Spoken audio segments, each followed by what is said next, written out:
Krishna. মায়াপুনী Tiger kitchen থেকে সবাইকে স্বাগতম। আপনাদের সাথে আছে আমি জয়প্রিয়া সুখী দেবী দাসী। আবারও চলে এসেছি আজকে আরেকটা নতুন রেসিপি নিয়ে। আমি আজকে একটা রান্না করব সিম, নতুন একটা সিম। এই যে সিমটা নতুন এখন বেরিয়েছে, সেরকম ভালো না, তবু সিমটা দিয়ে একটা নতুন ধরনের রান্না আপনাদের সাথে শেয়ার করব। আমি আজকে সিম আর আলু দিয়ে একটা সবজি রান্না করব। তাহলে চলুন দেখে নিই কীভাবে এই সবজিটা রান্না করা যেতে পারে। এখানে আমি সিম নিয়েছি, সিমগুলিকে আমি প্রথমে একটু বানিয়ে নেব। একটু জাস্ট এই যে এটা একটু কী করে ছুলে, আমি বেশি ছোটো করবো না, মাঝখানে শুধু ছেড়ে দিচ্ছি। এই সিমটা আমাদের সকলেরই খুব প্রিয়। সিমটা অনেক রকমের রান্না করা যায়, আর মানে অনেক রকমের সুন্দর করে রান্না করলে না আর কিছুই লাগে না। এই সিম, এখন সিমের সিজন আসছে, নতুন বেরোচ্ছে, প্রভুজি সিম নিয়ে আসলো, তাই ভাবলাম সিম দিয়ে একটা রান্না করে আপনাদের সাথে শেয়ার করি। আর নতুন যা কিছু উঠে আমরা যখন ভগবানের জন্য এনে সুন্দরভাবে রান্না করি, একদম মন দিয়ে রান্না করি, সেই রান্নাটাও খুব ভগবান গ্রহণ করে। প্রথমে আমি সিমগুলিকে এইভাবে বানিয়ে নিচ্ছি। সবগুলো সিম আমি প্রথমে বানিয়ে নিচ্ছি। এই যে সিমগুলি বানিয়ে নিয়েছি, পরিষ্কার করে ধুয়ে নিয়েছি। আর এখানে সিমের সাথে আমি দিচ্ছি আলু, কারণ বাচ্চারা একটু আলু পছন্দ করে। এই সিমের সাথে একটু আলু দিয়ে রান্না করলে না খুব ভালো লাগে। এর জন্য আমি প্রথমে একটা কড়াই বসিয়ে দিয়েছি। প্রথমে আমি এখানে কড়াইটা গরম হয়ে গেছে, এখন আমি এখানে তেল দিয়ে দিচ্ছি। আমি এখানে প্রথমে 3 চামচ তেল দিয়ে দিচ্ছি। একটু আলুগুলি একটু ভেজে নেব।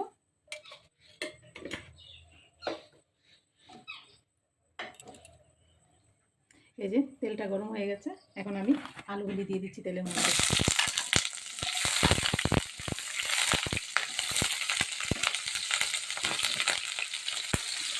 পরিমাণ মতো একটু আলুর মধ্যে লবণ দিয়ে দিচ্ছি। ভালো করে আলুগুলি একটু মিশিয়ে আমি অল্প একটু 1 মিনিটের 2 মিনিটের জন্য একটু ঢাকা দিয়ে রাখছি, যাতে আলুগুলি সিদ্ধ হয়ে করে দিচ্ছি।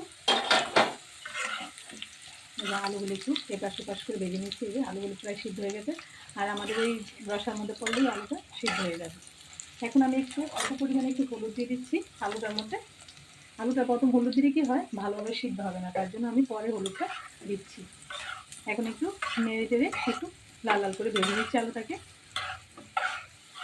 ভেজে আলুগুলো ভাজা হয়ে গেছে, আলুগুলো আমি এখন নামিয়ে দিচ্ছি।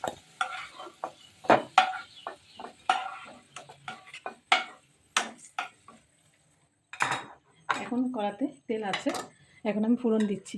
এখানে আমি কাঁচা লঙ্কা নিয়েছি 4টে, আর এখানে আমি হাফ চামচ কালো জিরে দিয়ে দিচ্ছি, আর কাঁচা লঙ্কাটা ফোড়নে দিয়ে দিচ্ছি। এখন এটা আমি একটু কাঁচা লঙ্কা আর কালো জিরেটা একটু ভেজে নিচ্ছি। এখন আমি সিমগুলি দিয়ে দিচ্ছি।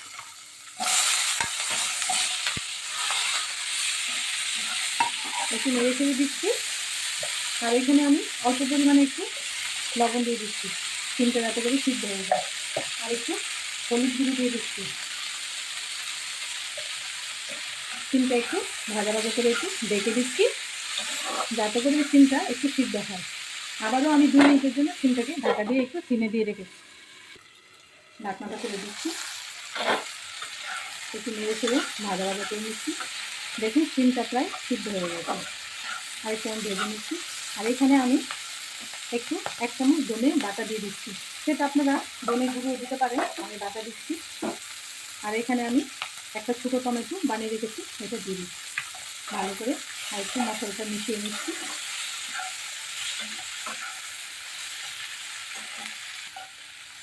এখানে আমি হাফ চামচ একটু লঙ্কার গুঁড়ো দিচ্ছি। একটু কী হয় বলুন তো, লঙ্কার গুঁড়োটা দেখতে কালারটা সুন্দর আছে, আর একটু টেস্টও হয়। অনেক সময় দেখা যায় বাচ্চারা একটু কালারফুল হলে পছন্দ করে খেতে। আমাদের রান্না করতে গেলে আমাদের সব চিন্তা করেই রান্নাটা করতে হয়। আর এই নতুনত্ব রান্না, এই নতুন জিনিস সবজি, এই যে আমাদের গীতাতে লেখা আছে, যদি আমরা ভগবানের জিনিস, ভগবানকে নতুন কোনো জিনিস এনে ভগবানকে না দিয়ে আমরা খাই, তাহলে চুলের সমান। এর জন্য আমরা প্রতিটা জিনিস ভগবানের সেবায় লাগাতে হবে। ভগবান আমাদের দিচ্ছে, ভগবানের সেবায় লাগাতে হবে। দেখুন কথা বলতে বলতে আমার সিমটা কষানো হয়ে গেছে। এখন আমি এই যে আলু ভাজা ছিল, এই আলুটাকে দিয়ে দিচ্ছি। এখন সব মিলে আমি আর একটু কষিয়ে নিচ্ছি। এই যে ভালো করে ভাজা ভাজা করে নিচ্ছি। মশলাগুলি দিয়েছি, এগুলি ভালোভাবে একটু ভাজা করে নিলে ভালোভাবে এত সুন্দর একটা সেন্ট আসবে। আমি একটু পরে রসাটা দেবো। এই যে আর একটু কষিয়ে নিচ্ছি। অল্প আঁচে সুন্দর করে ভাজা ভাজা করে নিচ্ছি।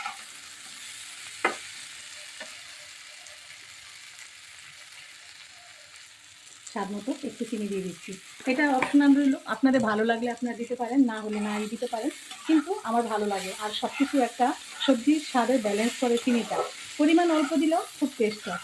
দেখুন আমার এই ভাজা ভাজা হয়ে গেছে সিম আলুটা মশলাটা। এখন আমি রসাটা দিয়ে দিচ্ছি।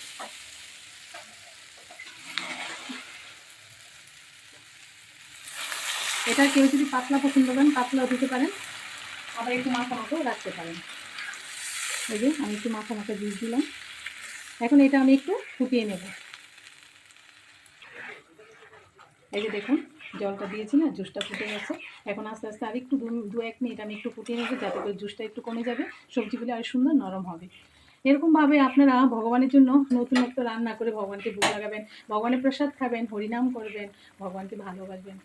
এখন দেখুন সবজিটা ফুটে গেছে, এখানে আমি একটু নিয়েছি ধনেপাতা কুচি, উপরে একটু ধনেপাতা কুচি দিয়ে দিচ্ছি। এখন আর একটু ফুটিয়েই আমি সবজিটা নামিয়ে দেবো।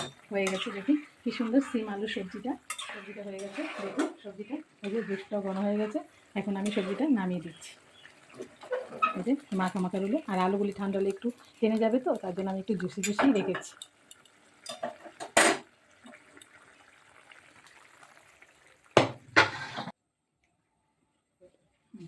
দেখুন রেডি হয়ে গেল সিম আলুর সবজিটা। কি সুন্দর!